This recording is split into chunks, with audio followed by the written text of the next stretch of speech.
Hello and welcome back to the channel. I'm your host, and in today's news, ITV News royal correspondent Chris Shipp revealed in a tweet that the future King of England had called both his sons to break the news to them. Mr. Shipp wrote in the post, "Prince Charles has spoken to both his sons, William in Norfolk and Harry in Canada." The last time that William and Harry saw their father was at Commonwealth service at Westminster Abbey on March 9th. Both princes are now with their families in lockdown as they seek to ride out the coronavirus pandemic. The Duke and Duchess of Cambridge have moved from Kensington Palace in London to their country home Amna Hall with 3 of their children.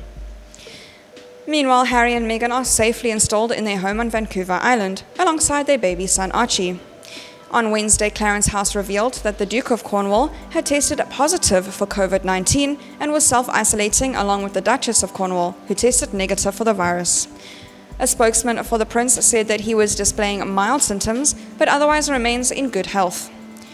A Clarence House statement read, "In accordance with government and medical advice, the prince and the duchess are now self-isolating at home in Scotland. The tests were carried out by the NHS in Aberdeenshire, where they met the criteria required for testing.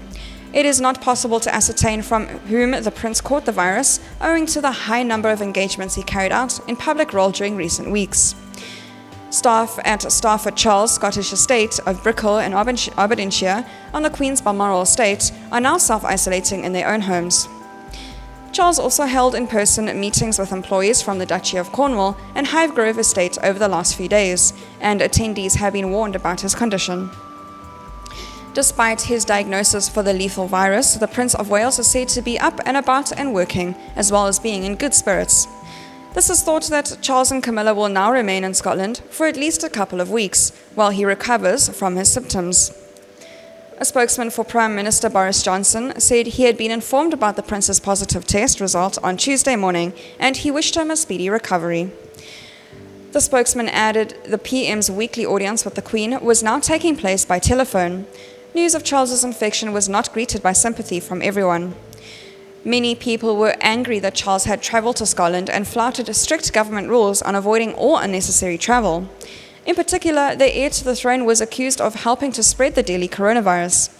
Renowned Scottish sports reporter Derek Ray wrote on Twitter, "As with everyone who has COVID-19, wishing Prince Charles a speedy recovery.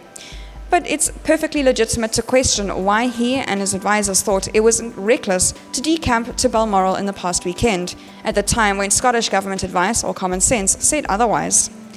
Another post, "Why does Prince Charles think it's okay to have COVID-19 and decide to travel by RAF helicopter to Balmoral? RAF staff and Balmoral staff are at risk. Thanks for bringing the virus to Aberdeen." That's all for today's news. Thank you very much for listening. I'll see you next video.